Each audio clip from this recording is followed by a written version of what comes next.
Hey, greetings, Rabbi Griscott here with my sermon recap from yesterday for Parshat Devarim. We begin the new book of Deuteronomy.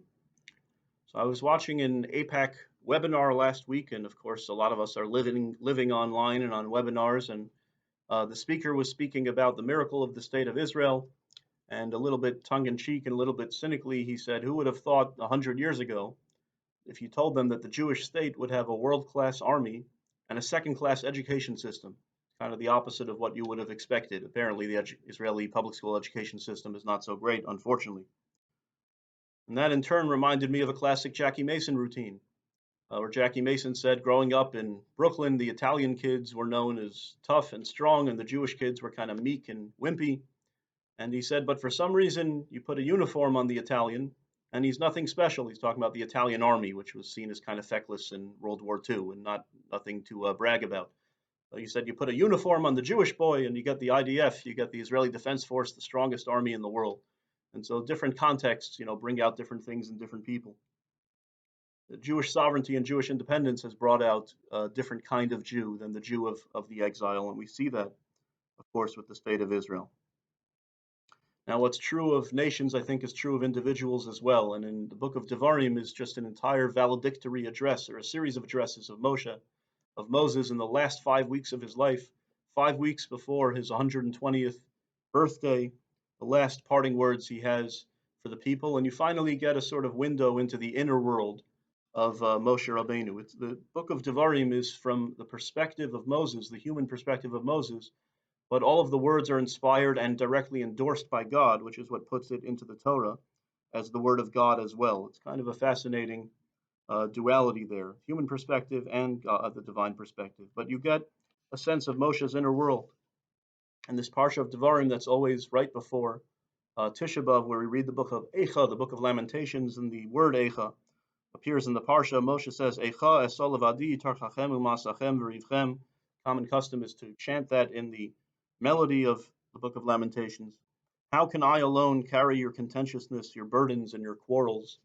You get a view into Moses' inner world, into his heart.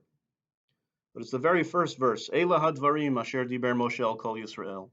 These are the words that Moses spoke to all of Israel on the other side of the Jordan River, in Transjordan, before they would enter the land of Israel with Joshua. These are the words, Eila hadvarim, that's where the book gets its name from. Midrash points to a beautiful irony. This is one of my favorites. One of the most ironic statements ever uttered. If you rewind 40 years earlier, when Moses is at the burning bush, and the life of Moses is divided into three. The first 40 years he spends as the prince of Egypt before he comes to identify with the Hebrew slaves, with his own people. The next 40 years are kind of missing years. We don't really know much about them. But and that's kind of the prime of his adulthood, right? It's fascinating. 40 to 80, we don't know much about, but Moshe was a shepherd for his father-in-law Jethro. And then from 80 to 120 is his career that we know about. So when Moses is 80, 40 years before this book of Devarim, he's standing at the burning bush and he's telling God, "Send someone else. I'm not worthy. I'm not going to be able to be the leader of the people." And he says, "Lo ish devarim anochi." Delicious irony. I am not a man of words. Lo ish devarim anochi. 40 years later, the beginning of this book of Deuteronomy, Ele ha-devarim. Oh yeah, you say you're not a man of words? These are the words that Moshe spoke to all of Israel. He became a man of words, an orator, 40 years later. Never doubt yourself too much, right? That could be the lesson. If you think I'm not a man of X, I'm not a person of X, person can always change. But rewinding again to those first 40 years earlier, why was Moses not a man of words? My wife Becca, who's a speech therapist, and it's a shameless plug for her practice that she's now getting off the ground here in Kansas. It's going to be called Freedom to Speak. Becca is a specialist in stuttering. And whenever she had Orthodox clients back in New York, she would empower them by telling them that, did you know that Moses stuttered? That is indeed the most common view in the commentaries of why Moshe said, I'm not a man of words. He had an official speech impediment, he stuttered. Others say he had a lisp. Another fascinating view is that he was saying he doesn't speak Hebrew fluently. He's Jewish, but he grew up as a prince of Egypt. And he said, I can't be the leader of the Jewish people. My Hebrew isn't good enough. That could have been what he meant. But the common view is that he did stutter. And when I said this in shul yesterday, Michael Sokol, one of our congregants, said Becca shouldn't tell the people that it took him 40 years to get over his stutter, or that indeed he didn't actually get over it at all, because the commentaries disagree on that. Did Moshe ever get over his speech impediment? It seems to be the case that's implied from the parsha today. Elah Hadvarim, he became an orator.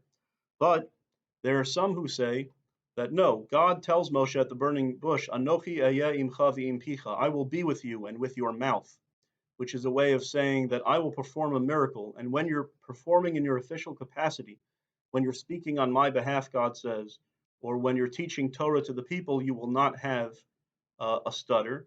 But according to this view, if you caught Moshe in private and you talked to him about the weather or about baseball or whatever it might be, he would actually have a stutter. It's only when he was performing on behalf of God. He was Charlton Heston. And then in his private life, he went back to his speech impediment, which he never got over. Sort of fascinating view. But for our purposes, what that shows is different people can be very different in different contexts. You know, there are celebrities and rock stars who perform in front of tens of thousands of people, but they'll tell you that in their personal life, they're introverted and they're incredibly shy. And that's part of the inner complexity of this man who we get to know over the course of the Torah of Moshe Rabbeinu. And I was thinking of the application for us and also for me personally during this pandemic, to think, what is this pandemic bringing out in you? I started by saying that what has sovereignty brought out in the Jewish people? How has it changed them collectively? What did having to become an orator and become a teacher and a public persona bring out in Moses? What aspect of him did that change? I think one of the benefits, one of the silver linings of this pandemic is it's sort of a test of our character. And I've been thinking about, how will I tell my grandkids, please God, what kind of father and what kind of husband was I during the pandemic specifically, right? We know that you're a patient father and a patient husband, so on and so forth, but how were you, they'll ask, at home with your kids all day for months at a time? What did that bring out in you? And I hope I have a good answer.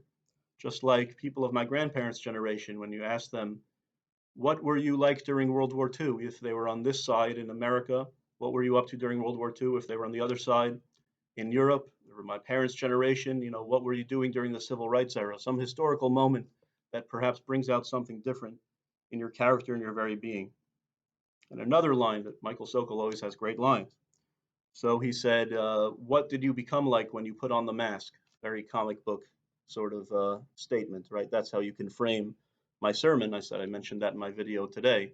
When you put on the mask, and for us it's a face mask, what did that bring out within you?